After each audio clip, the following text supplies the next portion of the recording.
This is Nourishing the Cell, what to eat or supplement to support the well-being of your body on a cellular level.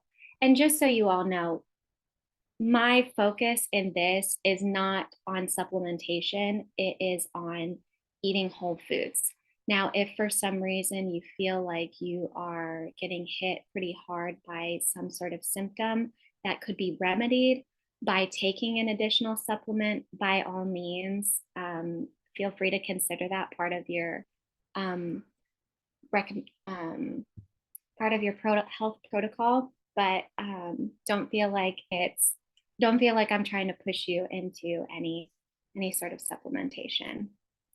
This is just for educational purposes. So the agenda, we're going to meet the cell, which we did in the last class, but we're going to go over it briefly again. Then we're going to talk about the importance of location, cell salts, macronutrients, DNA and mitochondria, and then follow up with key takeaways and 2 mayo recipes. These are homemade mayo recipes. I've made both of them myself. They're super easy and they're delicious. So if you like mayo, these are a great way to add in some healthy fats into your diet. Okay, so the health of our cells determines the quality of our lives and the health of our bodies. And your physical body is made up of a community of 3 trillion cell citizens. As their mayor, would you be reelected?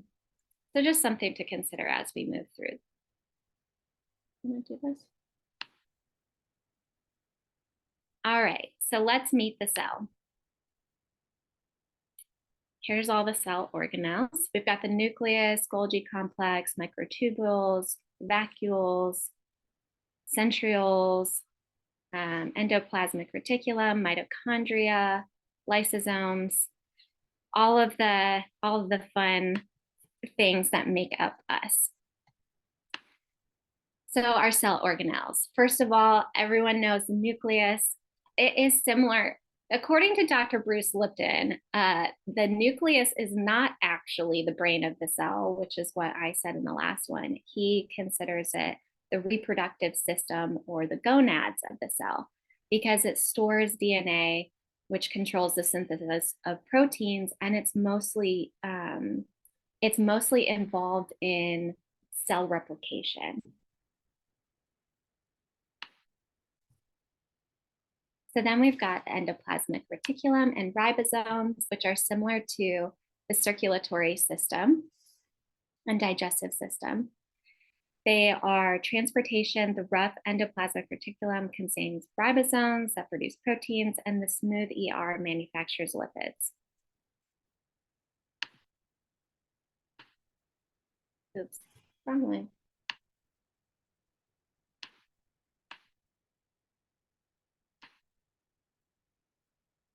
All right, now we've got the Golgi apparatus, which is similar to the liver. It processes proteins. Then we've got the lysosomes, which are similar to the stomach and upper digestion and lymphatic system. They break down toxic waste and substances. We've got the vacuoles, which are similar to the kidneys, the lower digestive tract, which help with water and waste regulation. Then we've got the mitochondria, aka the powerhouse of the cell, which is similar to the heart, muscular, and digestive system because it's so heavily involved in the energy, in cell energy. Then we've got the cytoplasm, which is similar to the blood and extracellular matrix. It's a jelly-like matrix outside the nucleus containing other organelles. Then we've got microtubules, which are these little, I feel like they kind of look like pasta, like penne or something, but they're similar to the skeletal system, and they're straw-shaped structures that give the nucleus and cell shape. And last but not least, we've got the cell membrane, which is similar to the integumentary or the skin and the nervous system. It consists primarily of a phospholipid bilayer, but also contains lipids, aka fats, and proteins. The phospholipids are hydrophilic, which are attracted to water, and the fatty acid tails are hydrophobic or water averse. And because of this, because there's two layers that kind of look like this, and this is a little bit rough if you're looking at my hands. You can see them here where it's the blue outside and then these long, almost worm-like or grub-like tails that come in. Those are the hydrophobic portions. And that just like creates a barrier so that it can allow things in and out of the cell, like water, nutrients, and waste products.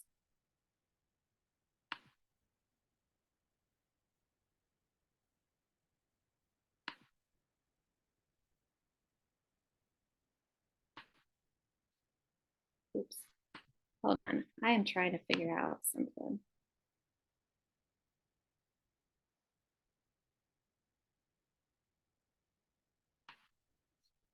Can someone tell me in the chat if it ever started? Okay. I was like, all of a sudden I got a little paranoid that it hadn't recorded, and I want to make sure that you all can have the recording. Okay, so essentially the cell is a microscopic version of us. The most important that a cell needs to survive is oxygen, nutrients, and the ability to eliminate waste. And there are 3 ways to damage the cell, which I'm setting the stage for what we're going to be talking about, the ways to nourish the cell. So you can damage the cell membrane. There's damage to the mitochondria, and then there's damage to the DNA or the genetic blueprint, which affects how the proteins fold, which we'll learn about later. So healthy habits that allow for oxygen, the elimination of waste and toxins, and avoiding toxins and disturbances of the electrical functioning of the cells is the key to a healthy body. Activities that support the cell are breathing, taking enzymes with and without food, using essential oils, eating proper nutrition, staying hydrated, and reducing toxin and EMF exposure. Obviously, there are a lot of more activities than that, but that's just a quick summary. So let's talk about location, location, location. When a cell is unhealthy, look at its environment first. The environment triggers gene expression, which directly impacts the health of our cells. This includes our thoughts, emotions, and the chemicals in our body. And a lot of this information comes from Dr. Bruce Lipton in his book, The Biology of Belief, which if you haven't read before, it is amazing. And it really goes into depth about the magic of the cell and how belief can change it. So the functions required for a single cellular organism to stay alive are the same as those required by a community of cells to stay alive.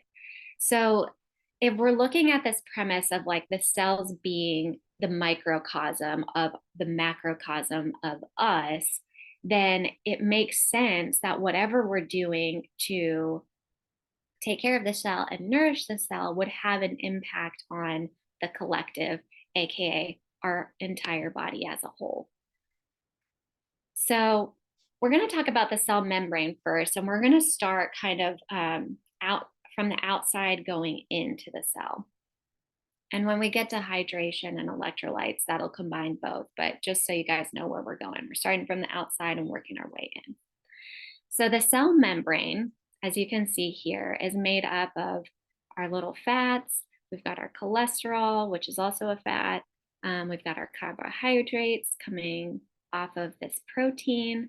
And then we've got these integral proteins and channel proteins that allow things in and out of the cell. So I'm highlighting these integral proteins because we're going to talk about them in another slide. They are also known as IMPs, integral membrane proteins, but this is what we're talking about. just so that you know. Okay, so cell membrane and cell receptors. This is a cell receptor. The magical cell membrane is actually the true brain of the cell, not the nucleus. The IMPs, or the integral membrane proteins, are the cell receptor proteins that are equivalent to sensory organs. They extend externally out of the cell and internally, and they monitor the environment. They can read frequencies like light, sound, radio, and they essentially act like tuning forks, which is amazing. Cells can be controlled and influenced by invisible forces, which include thoughts, vibrations, etc.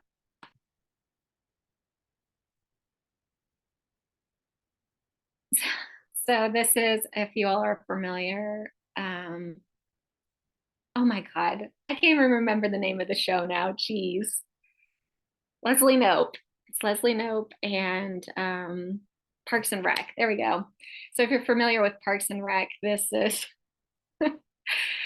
a scene from that. Anyway, similar to a processing chip in your home computer, the cell membrane is a liquid crystal semiconductor with gates and channels that allow things in and keeps other things out. How beautiful is that? So essentially, our bodies are like microchips. I'm not going to say that a grain of sand could destroy it. However, just know that we are just like this amazing information processing units, and each cell facilitates that. So this is why it's really important to nourish the cells. All right. So the cell receptors are proteins with complex folds. You can think of this like a lock and key, and they relay messages to the cell. Ideally, they connect perfectly. However, it can accept non-perfect fits too. And what this ends up doing is, as we mentioned before, when something comes and binds to the receptor, the cell will then have a cascade of processes of information to turn on and off gene expression based on what it's been exposed to. So this can happen if like there's too much waste inside of the cell, and the inside of the cell is starting to get toxic and it needs to send things out, and or if it is exposed to a toxin in the environment, and it'll turn an expression on in order to counteract that. Well, hopefully counteract it. But it's not always negative. You know, it's positive too. So if we have a granule of sugar come and bind to a cell receptor, then the cell accepts it, and then it comes into the mitochondria to get processed, and then you've got energy. Not necessarily like table sugar, but just sugars in general, which we'll get into later. All right, so this is a simplified version of the cell receptors and how an ideal particle, pictured on the left, fits perfectly into the cell receptor, and a non-ideal particle, pictured on the right, could fit into a non-ideal particle, into a cell receptor. And what that essentially does is gums it up. Now, in the essential oil protocol, we talk about how to clean and repair those things, but we're not going to do that today. So if you would like to learn more about that, I can share that other video with you. But this non-ideal particle happens when we get exposed to a GMO, for example, or something that is not identically, but similar to something else. Which, you know, there's a lot of variations on a theme out in nature. So there's different compounds that can bind to different cell receptors. And an example might be, I'm thinking about the pharmaceutical industry, where they will create a compound that is like mostly similar to another compound in nature that will fit into the cell receptor site in order to have a cascade of results happen. That's a little bit vague. I can't think of a specific example at the moment, but if I think of one, I will let you guys know. So if there are 3 trillion cells in the body and 60,000 cell receptors on each site, that's 180 quintillion cell receptors in the entire body. That is so many cell receptors. I mean, like, that number is almost unfathomable to me. There are so many zeros behind it. It is wild. 15 zeros. Anyway, all right. So we've got the internal ocean. This is the cell member, the plasma, the cytoplasma inside the cell, but this also includes the extracellular matrix that's outside of the cell.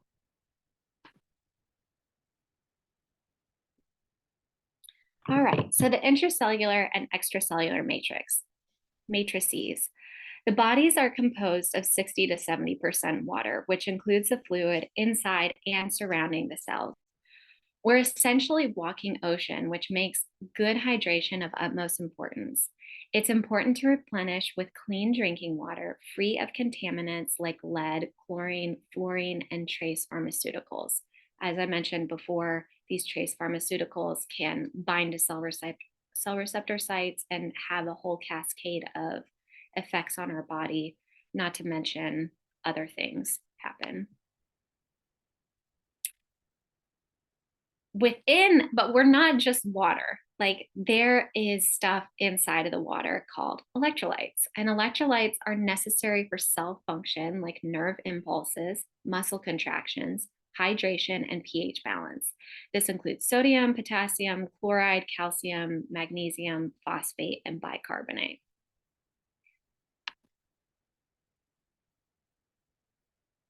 So the sodium molecules, so everyone, like, make sure that you have enough salt. So the sodium exists outside of the cell membrane, and inside of the cells are the potassium molecules. That's the K+. The ion channels, which are this blue with the little tiny blue circles going, oh my God, this whole thing is blue. Basically, there's a channel here, and there are small blue dots that are channeling through the ion channel. And they use the charge of these two electrolytes to transport various substances into and out of the cell. That's called passive transport. So if you add a pinch of Celtic sea salt or Redmond salt and a squeeze of lemon, it can help provide essential trace minerals and electrolytes to your clean water. And that's just a really simple way to stay hydrated.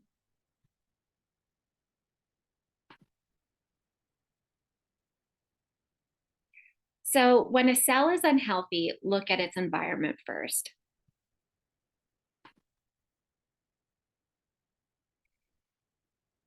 This is where the acid-alkaline balance comes into a huge play. Now, the acid-alkaline balance in the body is very complex, and we're not going to go into it today just because it is, I mean, it could be a whole presentation in and of itself. We're just going to talk about the minerals that support the acid-alkaline balance. But I want you to know that just from a foundational standpoint, the body as a whole is meant to be alkaline. The blood pH is meant to be just slightly over 7,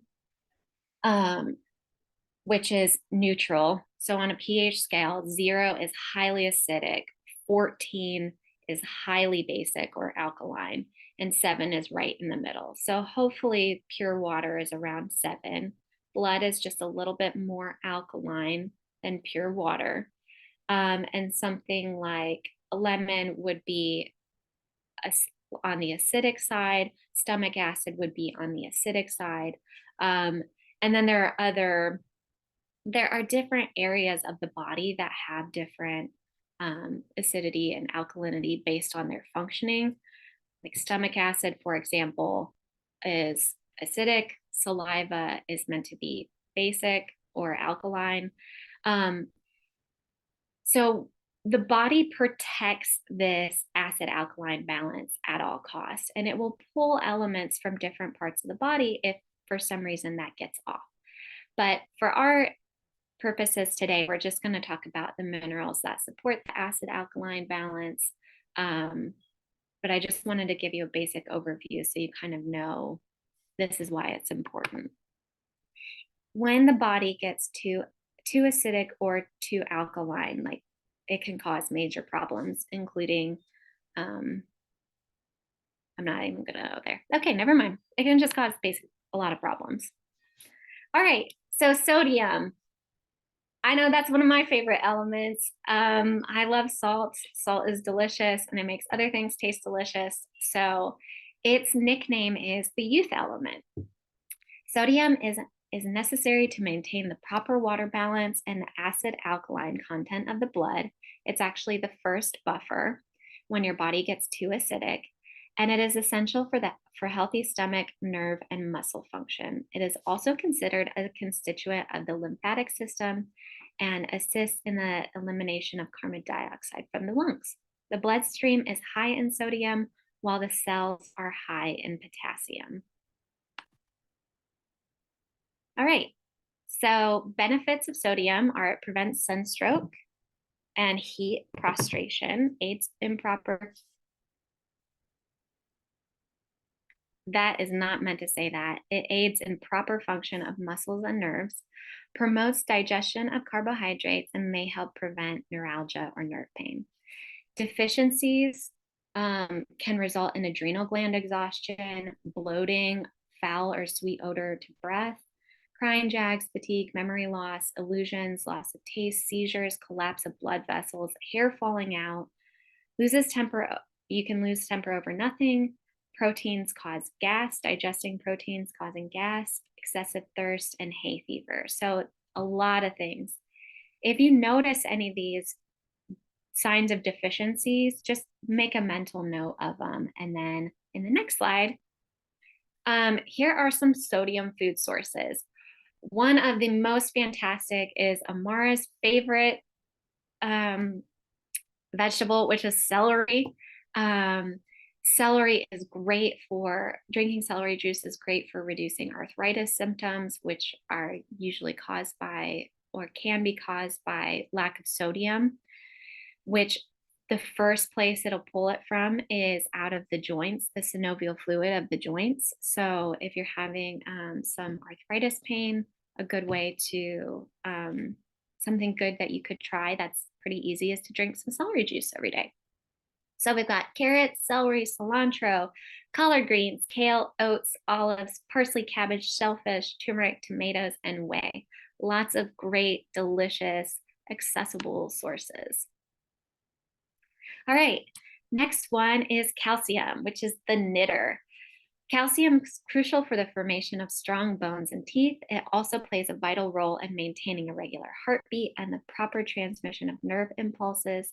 It affects peristaltic action of the intestines, which is, peristalsis is the movement of the intestines. So it kind of does like this wave action where it will it'll move fecal matter through the digestive tract. And calcium affects the health of muscle fiber. It's necessary for contractions. This mineral is also necessary for blood clotting and preventing the development of colon cancer. Children who are low in calcium and are exposed to lead have a higher absorption rate of the lead. And I almost wonder if that has something to do with what I was talking about with maybe theorizing that maybe lead is similar to calcium to cell receptor sites, but maybe not. Just a thought. Calcium also regulates the acid alkaline balance in the blood, metabolizes iron, and can help protect against radiation. Calcium and phosphorus should be taken in a 2-to-1 ratio. All right, so calcium, the knitter. And one of the drawings that my teacher did was basically calcium. There's a matrix that's like this in the bones, and then the minerals just kind of attach to it. You. So the benefits of calcium are healthy teeth and bones, cardiovascular health, support nervous system, increases pain tolerance, decreases insomnia, eases growing pains. It's a wound healer. Prevents or reverses osteoporosis, reduces risk of colon cancer, protects against lead and radiation. So maybe it's not necessarily similar, but it just offers a bit of a force field against lead. Deficiencies: bone, teeth, and gum disease, menstrual cramps, arthritis, bone spurs, delusions, depression, hyperactivity, hypertension, irritability, limb numbness, leg cramps, reduced growth, excessive and long menstruation. So some great food calcium sources are basil, blackstrap molasses, bone broth, black beans. I'm not going to go through this whole list, so just take a moment and look. If you want to take a screenshot, go ahead and do so, or if you'd like this afterwards, you can take a clip from the. So anyway, there's a lot of different foods that have calcium in it. Beans are a great example. It looks like seeds as well. So a lot of tasty options. Next is potassium, the alkalizer. So a cell of the human body contains more potassium than any other mineral. Potassium is essential for the maintenance of fluid within the cells and is necessary for the chemical reactions that take place there. It's important for a healthy nervous system, and potassium works with sodium to keep the acid-alkaline balance in the blood. Potassium contributes to regular heart rhythm and may actually help control high blood pressure. Conditions which need additional potassium include hypoglycemia, severe diarrhea, mental or physical stress, and long periods of fasting or dieting. So it sounds like potassium is very highly beneficial for a lot of people because we have a lot of stress in our culture. All right, so the benefits: it aids in skin elasticity, helps normal heart rhythms, regulates body water balance, helps control allergy, aids in blood waste removal, helps reduce blood pressure, and combats physical and mental stress. Calming has a calming effect on nerves and breaks up lymph congestion, which is huge, especially during this season when a lot of people are getting sick. So deficiencies in potassium can result in anxiety, physical and mental fatigue, constipation, acne, inability to digest sugar, and salt retention. All right, and here are some fantastic potassium food sources. I'm sure the majority of you have heard that bananas are fantastic, but so are asparagus, avocados, citrus fruits. Hello, Angela and Joe, your favorite foods at the moment. Green leafy vegetables. Again, we've got the beans and the sunflower seeds, and tomatoes, and also yams. Yummy yams. All right, and last but not least on the acid alkaline balancing minerals, we have magnesium. Magnesium is known as the relaxer.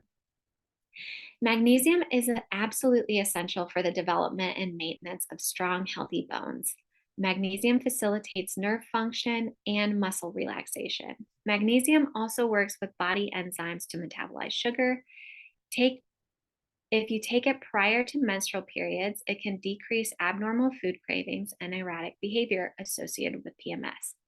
Magnesium is essential for the body to be able to use calcium and vitamin C. And women who take birth control pills and anyone drinking alcohol should increase their magnesium. This is a note though, for people who want to take a magnesium supplement. I really like Calm. They have one that also has calcium in it, but they have one that's just purely magnesium. One, it can help increase digestion flow so that you can poop regularly again. But be cautious when you first start taking it because it can make you have to go like immediately. So just be mindful. And then the second thing to note about magnesium is that since it neutralizes the stomach acids, it should not be taken directly after meals. You really want to take it close to bed or in between meals, just so that you're not affecting your stomach acid and therefore affecting your absorption of nutrients. All right. So some benefits of magnesium besides being relaxing, it helps keep the cardiovascular system healthy, indigestion, depression, helps prevent calcium deposits, kidney stones, and gallstones, improves dental health, relaxes muscles, metabolizes sugar stored in the liver, great, enables calcium to be stimulated, and alleviates PMS. So some deficiencies might include muscular excitability, also known as muscle contractions, confusion, kidney stones, tooth decay, exhaustion, heartbeat irregularities, anxiety, restlessness, insomnia, SIDS, also known as sudden infant death syndrome, which is very sad, heart attacks, hyperactivity, gas in intestines, sensitivity to noise, sensitivity to cold water, and twitching of the body. Now, I know just from my experience of doing massage therapy, a lot of people have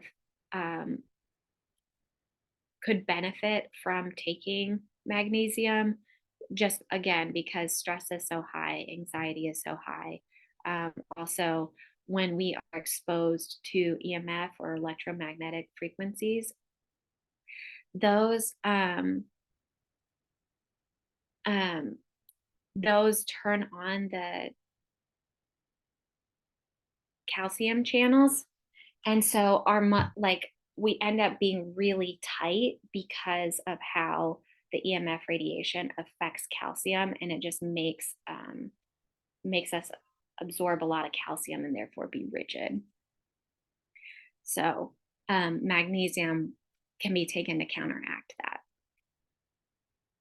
All right, so some magnesium food sources. We've got asparagus, we've got nuts and seeds, we've got beans. So again, these foods are multi-hitters. They don't just contain one thing like a supplement would. These foods have a rich array of different minerals and other nutrients that can support your whole health. So we've got salmon, we've got chives, we've got cucumbers, we've got yellow corn. So a lot of different options, delicious options for magnesium food sources. All right, so now we're gonna do cell salts. So I'm gonna run through these really quick, but these are the chemical compounds that compose the cells of the human body. So these were named after Dr. William Schussler. I'm probably saying that totally wrong, but he's a German medical doctor in the late 1800s. And what he discovered was that when the human body is reduced to ash, there are 12 main minerals present in the ash. These 12 cell salts are considered the fundamental building blocks of the body. Interestingly, these 12 salts relate to the 12 zodiac signs, which you can think of more like astrological months.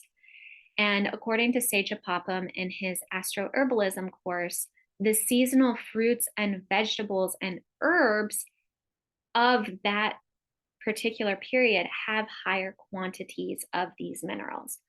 Alternatively, there are homeopathic options. So just something to note if you feel like any of these cell salts symptoms correlate to you. All right, so cell salt number 1. I'm starting in Aries, so I'm starting with the first month of the astrological season, which is at the beginning of March. And I'm just gonna run through these really quickly because I'm mostly gonna talk about the benefits. So we've got potassium phosphate, also known as CaliPhos, and its benefits are to support nerve health, lessens anxiety, irritability, and fatigue, and aids memory, and relieves headaches. So March 21st through April 19th. Then we've got next month, which is April 20th through March 20th, Taurus season. We've got sodium sulfate, also known as NatSol. So if you're not familiar with the periodic table of elements, basically they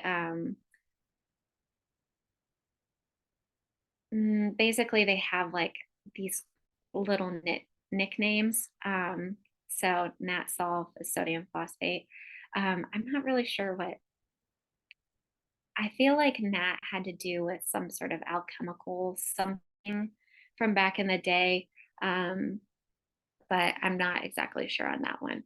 But the benefits of taking sodium sulfate are it aids in excretion of excess water, increases secretions of the digestive system, cleans pancreas, cleans kidneys, cleans liver, treats cold and flu, which is great for that time of year because it tends to be very cold and damp.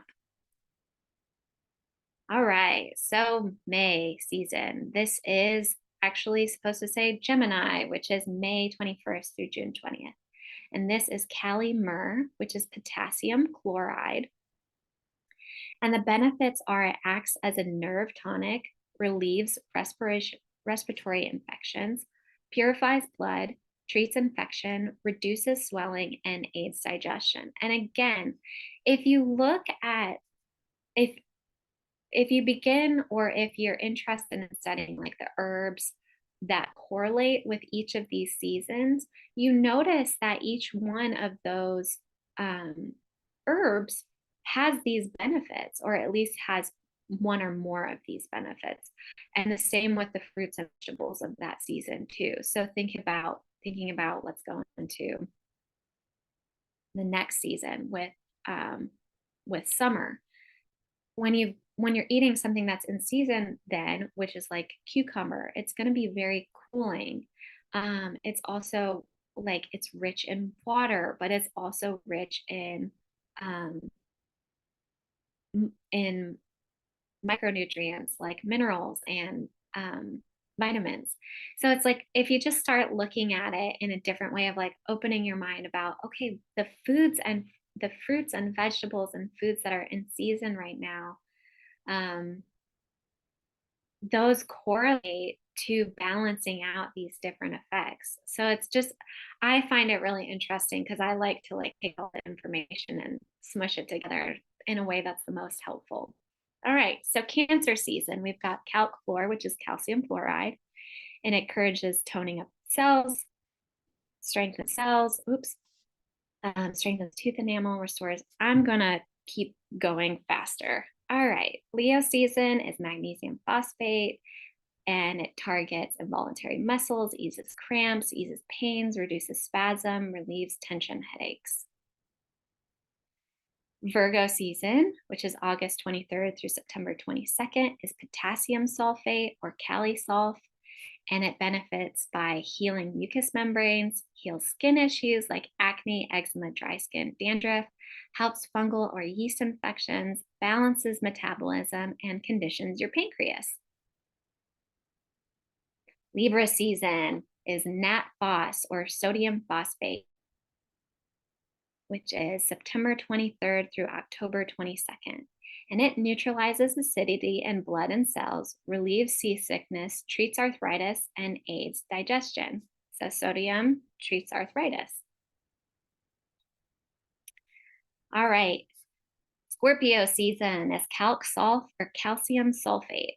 It purifies the blood, resets core body functions, revitalizes reproductive system, reduces infection, treats skin disorders such as acne and boils, prevents sore throats and colds. All right, Sagittarius season is Silicea, aka silica. So that's November 22nd through December 21st.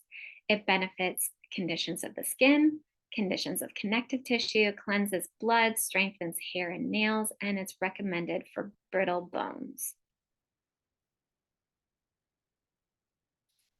Capricorn season, which is what we're in right now. Today is the last day of Capricorn season, also known as calc phos. The cell salt is calc phos, also known as calcium phosphate, and it benefits by, it restores cells, it heals fractures, helps the digestive system, strengthens bones, increases calcium absorption, and promotes injury recovery.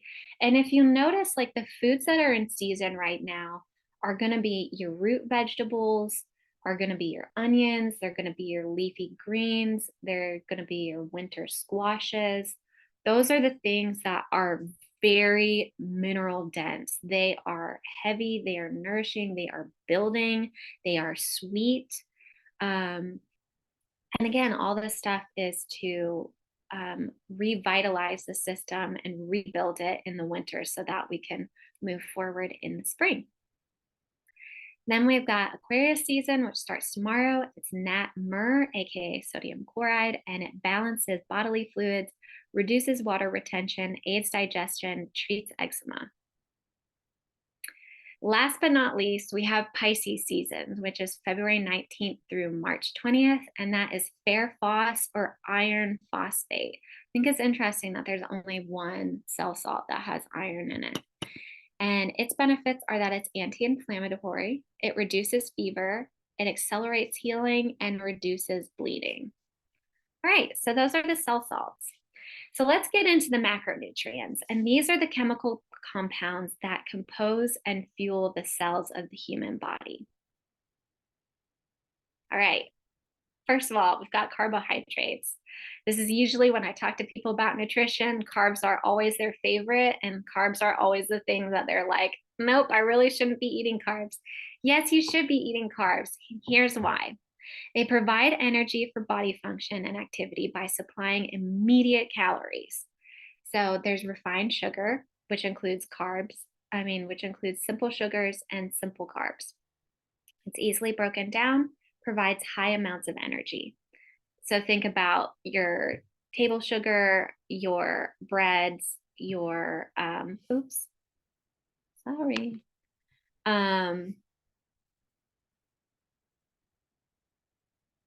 and your sweet treats, fruits. Then we've got unrefined sugars. So these are starches, complex carbs, and they're harder to break down and provide sustained and more even energy output. Those are your complex carbs are usually your veggies and your whole fruits, including skin and everything.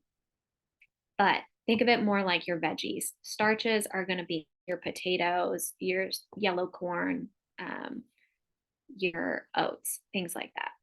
All right, and then we've got fiber, which is unavailable carbs, aka the thing that helps all your fecal matter stick together so that you can have a healthy poop. All right, next, carbohydrates. Here's what happens when you don't eat enough. Fatigue. There's not enough energy in the cells because you don't have enough food to nourish them. Constipation, because you're not getting enough fiber to move the food along. The fecal matter along. Brain fog, because your brain uses about 30% of the energy from your food. So you might also get a headache. Brittle hair and nails. Weakness, difficulty concentrating, and bad breath. For people who do keto, you might know it's like ketosis. That's one of the symptoms, is like having the breath going on. All right. So thin may be in, but fat is where it's at. And that is by a quote from one of our teachers, Dr. Basheen Baker. She's a naturopath. Healthy fats.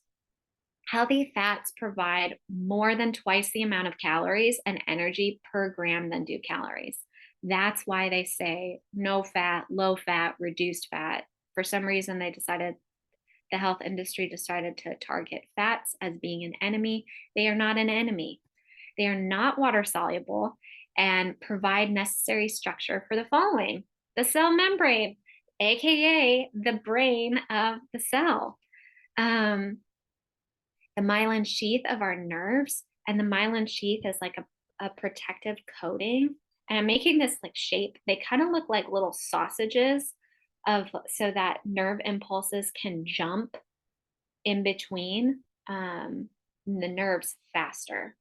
So myelin sheaths protect the protecting coating in between our nerves. that help promote healthy nerve function. And healthy fats are also necessary for connective tissue. So our connective tissue, one of them being fat. So excess dietary fat combines with cholesterol, making it sticky and clogging our arteries. That is why they're like, fat is bad. It's excess dietary fat. So eating too much fat or the wrong type of fats. So saturated fat is solid at room temperature, and unsaturated and polyunsaturated fat is liquid at room temperature. And then we've got some examples on the slide. All right, healthy fats. What happens when you don't eat enough? It weakens the cell membrane. You get dry skin. You get rashes because you get dry skin. Hormone imbalances, symptoms related to vitamin deficiencies, because a lot of vitamins need fats to be absorbed, causes brain fog, and weakens the immune system. The brain is primarily made up of fat. It's not a muscle, it's a big blob of fat. So if you eat healthy fats, you're supporting your brain health. All right, so let's talk about some essential fatty acids. Called this because it's essential we get them in our diet.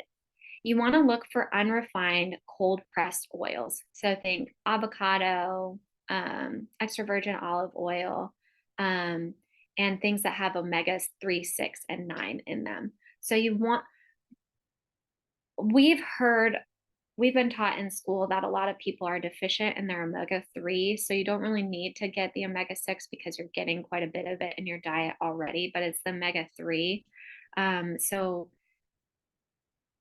you'll see on the side, that's in fish, that's in pumpkin seeds, that's in cruciferous vegetables, that's in avocados, it's in olives, it's in coconut oil. There's a lot of good healthy options for fats. So some examples are flax, all purpose. It's great for skin, joints, hair, and brain. Omega-3 for brain, heart, reduces appetite, joints, cholesterol reducer. Cod liver, which is nutrient dense. Vitamin D, helps vitamin D levels, inflammation, and A1C levels. That's a marker for diabetics.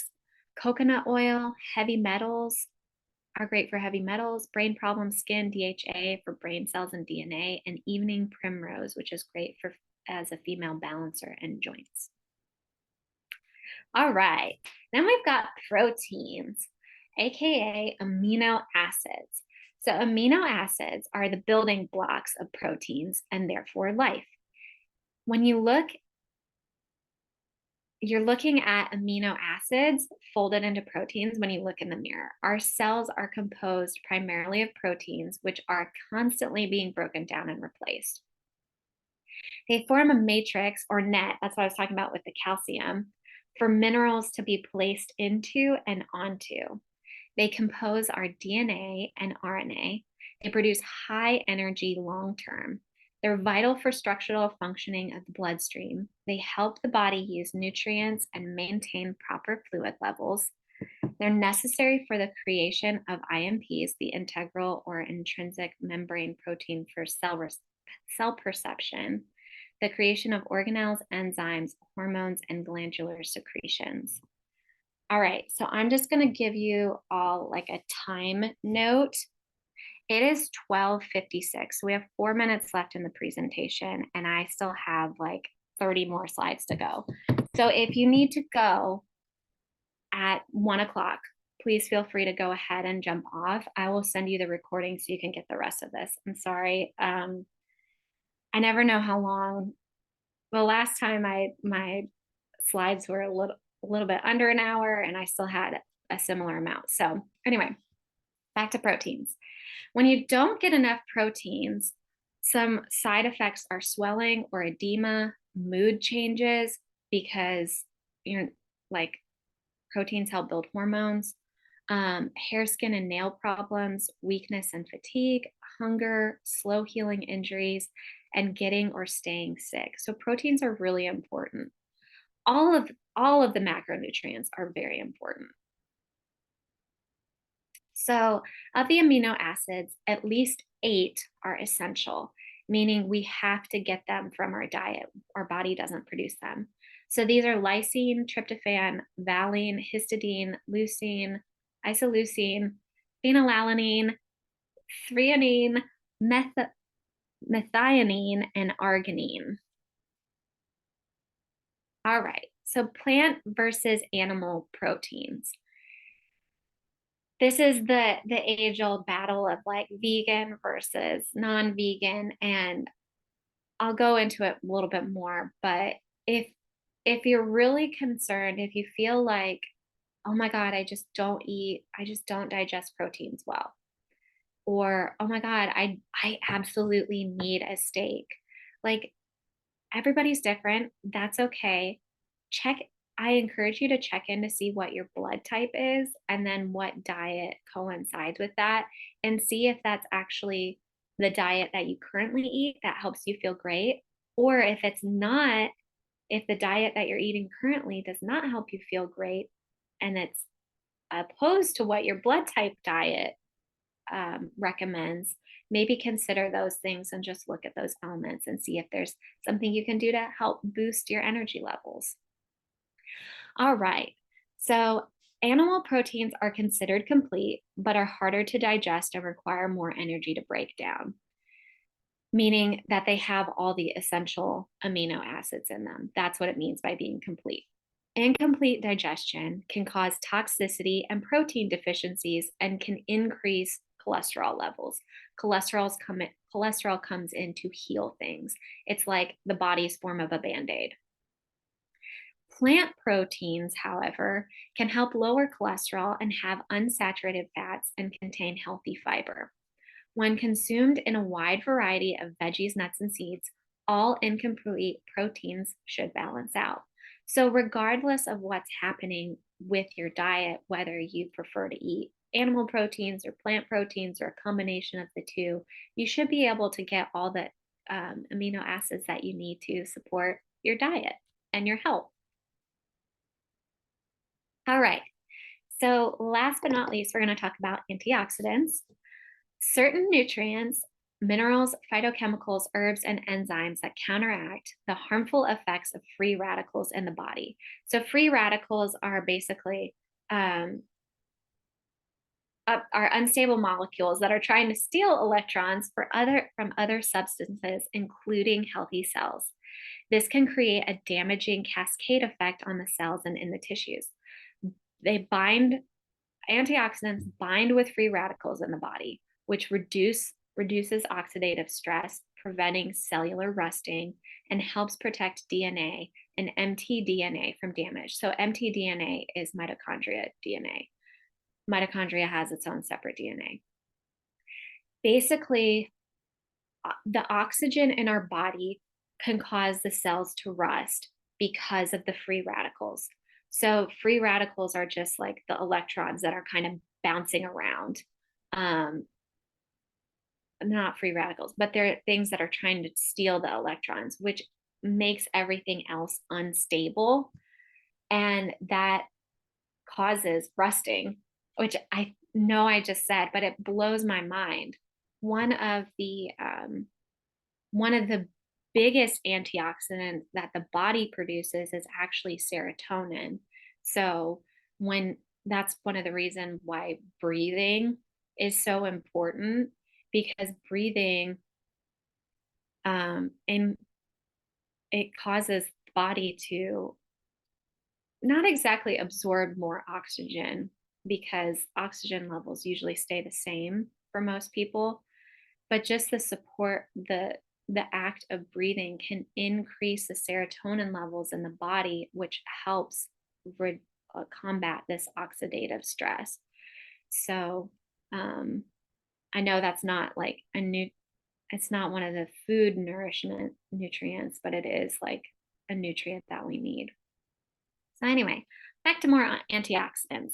Some examples include vitamin A, C, and E, vitamin C in the citrus fruits, alpha lipoic acid, glutathione, coenzyme Q10, zinc, selenium, garlic, and turmeric. And I'll go into where food examples of those.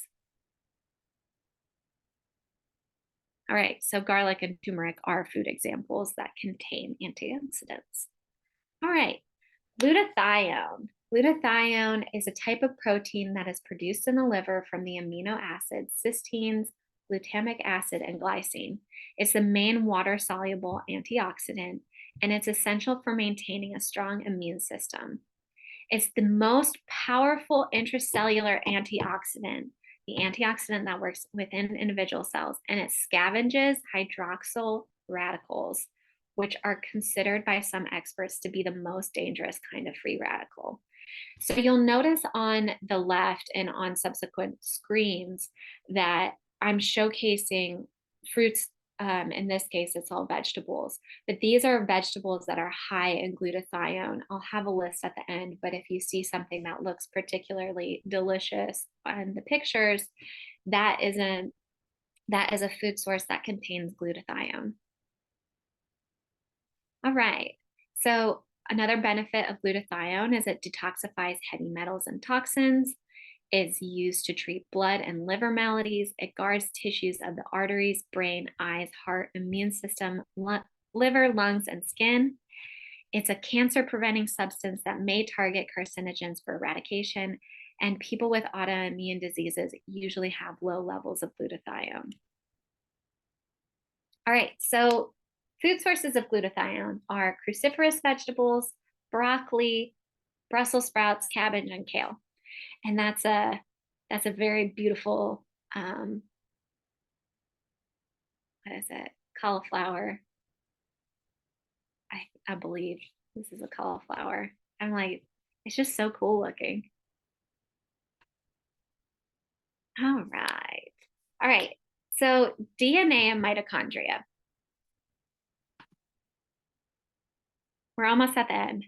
We have 20 slides to go. So the DNA, the deoxyribonucleic acid, stores genetic information for the development, replication, and functioning of a cell. It can be damaged by dietary mutagenic chemicals, including GMOs, ultraviolet and ionizing radiation, and heavy metals. So DNA can be supported by methyl-rich supplements. So we've got folate, which is also known as vitamin B9. For balanced supplementation, take a B complex, including B6, 9, 12, vitamin C, choline, inositol, and potassium. Another methyl-rich supplement is betaine, which is in quinoa, beets, spinach, sweet potatoes, and turkey breasts. Choline, which is in eggs, chicken, turkey, beef, cruciferous vegetables, and shiitake mushrooms. Again, these cruciferous vegetables are like the bomb. And it doesn't matter what you're eating. Like if you're eating high amounts of vegetables, you're going to be getting all the things that you need. So just keep that in mind. We'll figure out some healthy vegetables that you like. Vitamin B12, also known as cobalamin, which is found in eggs, yogurt, nutritional yeast, tofu, and sea vegetables. Obviously, I'm being maybe a little bit biased, but I just cannot stress enough how important vegetables are. And there's so many of them. And there are so many delicious recipes out there and different ways that you can make all your favorite foods with different vegetables, and include meats and other proteins if you want, or you can just add some diversity into your diet by adding in some extra vegetables and support your self-health. All right, so let's talk about mitochondria. Functions of mitochondria include the vital functions, which are energy, and ROS production, which is reactive oxygen species. It's a fancy way of just saying it's one of the cascade effects that mitochondria do to produce energy, but for some reason they call it ROS. So just know that it's like part of the mitochondria energy production cycles. All right, amino acid metabolism and homeostasis. So again, creating protein building blocks and keeping them on a stable level. Apoptosis, also known as cell death, and autophagy, which is self-digestion. Um, if there's something that breaks down within the cell will eat it and break it down. Calcium homeostasis and membrane potential, immune system function, iron metabolism, and hemisynthesis. Hemisynthesis being having to do with iron as well. Lipid metabolism, regulators of neurotransmitter signaling molecules, the ROS, so the reactive oxygen species, and hydroxide, steroid synthesis, and thermogenesis, so creating heat. That's a lot of functions. The mitochondria do a lot. And the cells that have the most mitochondria in them are going to be your muscle cells and your heart cells, which are cardiac muscle cells. All right. So mitochondria have their own DNA, and those are the little red guys floating in this cell to the left. They are the only organelle to have their own DNA.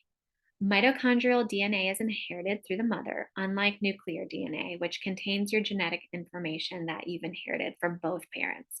So mitochondria is 100% based off of your mom. All right, mitochondria. Even people who have a genetic capacity for healthy mitochondria can end up with dysfunctional mitochondria due to the damage from the following: environmental toxins, especially an accumulation of pollutants, poor sleep, chronic stress, hyperglycemia, which is too much sugar, oxidative stress, copper toxicity, especially the brain mitochondria are affected by copper toxicity, heavy metals such as nickel. And this can cause issues like a lower number of mitochondria than necessary, inadequate levels of necessary substrates for performance, damage to the membranes, and problems that lead to dysfunction in the ATP synthesis. So basically, it's just like a lot of ways to say your mitochondria is not going to work. It's not going to function properly. It's going to throw a wrench into the gears of the mitochondria if you're exposed to all of those accumulated toxins and not doing anything to combat it. So the picture on the right is actually muscle cells, and all of the little orange pieces. I apologize for anybody that is color impaired or color blind. So in this picture, there's like, it looks like a matrix, almost looks like a tree if you started peeling back the fibers of the bark, and you see these little long stringy substances. There are little nodules on the long stringy, almost ladder-like or lattice structure, and those little nodules or balls or whatever organic substances, those are the mitochondria. So look at how many there are in this. This is obviously like blown up a bunch of times, but like that's so many mitochondria just packed into a tiny area. So if all of them are damaged, like that's a lot of cellular energy that's just not, that you're not getting. So results from mitochondria damage or dysfunction is a decrease in ATP or cellular energy, an increase in free radicals, an increase in the reliance on alternative pathways for energy synthesis. And when that happens, it's just not as efficient. Any or a combination of these problems can create health problems. So beyond fatigue issues, poor mitochondrial function has been linked to aging, Alzheimer's disease, atherosclerosis, bipolar disorder, cancer, cardiovascular disease, chronic fatigue syndrome, chronic kidney disease, depression, diabetes, fatty liver disease, fibromyalgia, infertility and reproductive problems, inflammatory bowel disease, insulin resistance, multiple sclerosis, neurodegenerative disorders, non alcoholic fatty liver disease, obesity, Parkinson's disease, psychiatric disorders, and skin disorders. That is so many things that like basically covers every issue in the body. Um, maybe not exactly, but it covers a lot of major problems that a lot of people have. So perhaps looking at the mitochondrial health or supporting the mitochondria might reduce some of the symptoms associated with these diseases. So something to consider as we go through the next slides. So mitochondria working together with acetyl L-carnitine, alpha lipoic acid, and coenzyme Q10 support cellular energy throughout the body and protect against age-related degeneration. There are many nutrients that can help mitochondria do their work and maintain their fitness. Mitochondrial nutrients provide substances and cofactors that support and or stimulate mitochondrial enzyme activity. They enhance cellular antioxidant defenses. They scavenge free radicals and protect mitochondria from oxidation. And they protect and repair mitochondrial membranes. Whoa. So that's going to help support all these diseases that are related to mitochondrial dysfunction. And we know what those nutrients are. Here we are. Mitochondrial nutrients include B vitamins, minerals, polyphenols, other nutrients such as L-carnitine, alpha lipoic acid, coenzyme Q10, and creatine, for example. They can be taken as supplements or they can be found in natural, unprocessed foods. Examples like fruits, vegetables, nuts, and seeds, seafood, and meat. And I'll go even more in depth in the next slide. So some food sources of polyphenols include red wine, dark chocolate, tea, and berries. A main source is green tea. If for some reason you're looking at your list and you're like, I don't like any of those, just look on the internet and see if there's another source of something that you do like to eat. And then write that down. Write that down and start eating it and see how you feel. ALA, which is alpha lipoic acid, is in beets, broccoli, Brussels sprouts, carrots, organ meat, and tomatoes. There's those cruciferous vegetables again. B vitamins, which are found in meats, nuts, organ meats, and seeds. L-carnitine is found in asparagus, beef, and chicken. Asparagus, another great one. CoQ10 is in broccoli, cauliflower, fish, lentils, meats, organ meats, sesame seeds, soybeans, spinach, and strawberries. Selenium can be found in Brazil nuts, chicken, eggs, pork, tuna, and turkey. Zinc, adzuki seeds, I think that's how you pronounce that, pumpkin seeds, sesame seeds, oysters, and turkey. So there's a lot of different foods, like a wide variety of foods that you can take to help support your mitochondria. And here's some more. So colorful vegetables and fruits for lots of antioxidants and phytonutrients, especially carotenoids, resveratrol, quercetin, and proanthocyanins. Examples include almonds, apricots, asparagus, avocado, bananas, beets, carrots, grapefruits, grapes, guava, kale, onion, oranges. Again, the citrus fruits. Great job, Joe. Pecans, pumpkin, quinoa, rutabaga, spinach, strawberries, tomatoes, and watermelon. Spices, especially basil and turmeric. So, all right, the key takeaways are eat whole foods for whole nutrition. As you can see, there are so many different foods, fruits, vegetables, meats, like just every food that we can consume has all these beautiful nutrients in them, as long as they're not processed. So if you eat food, like if you go to the store, buy the things that are in season, and prepare your own dishes, you're gonna get all these healthy, nutritious benefits. So let's avoid GMOs, wash your fruits and veggies, stay hydrated, and what to eat, non-processed foods, what's in season, a variety of foods, and the rainbow. So if you're,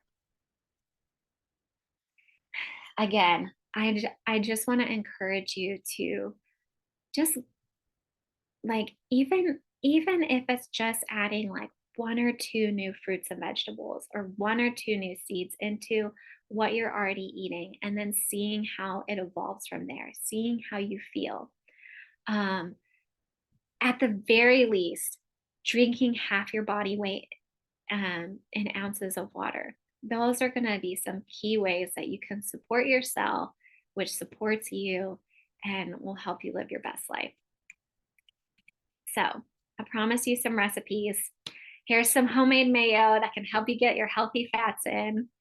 Um, this first one, and I'll send these to you separately in the email, but the first one is for homemade mayo. This one is vegetarian, it's got egg in it. It's delicious. I make a fresh batch every week, or every other week, and it's fantastic. In my opinion, it tastes just as good, if not better, than store-bought. Um, I will note though, if you don't put salt in it, it can potentially not taste like the store-bought. So if you're like, oh, this tastes not so good, try putting a pinch of salt in it. And then maybe that'll and help the flavor. And then as far as the vinegar goes, I always use apple cider vinegar. I use Bragg's apple cider vinegar. And so that adds a little bit more sweetness to it for those of you who actually like know what's goes into normal mayo. It usually does have some sort of sugar, which there's a little bit of sugar here. I don't use regular table sugar. I use coconut sugar, which is not going to cause a spike in blood sugar. So the other thing about this is that I've made this recipe and I've not included some of the stuff. Like I didn't have mustard powder. I didn't include it. I didn't have sugar. I didn't include it. I didn't have lemon juice one time. I just didn't include it. And it still tastes good. So um, just just know that you can make variations of these recipes and they still taste pretty good. The main thing, the main actually three ingredients that you need for this to work is going to be actually two. The main things you're going to need are the egg and the oil. Those are the two most important elements.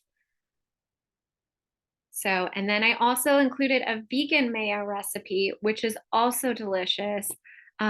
Personally, I don't like it as much as the non-vegan mayo, but it is still really good. And again, same thing, same instructions. You need an immersion blender. If you don't have an immersion blender, it's going to be really hard to get the fats to emulsify together and create that thick, creamy texture that is like the highlight of having mayo.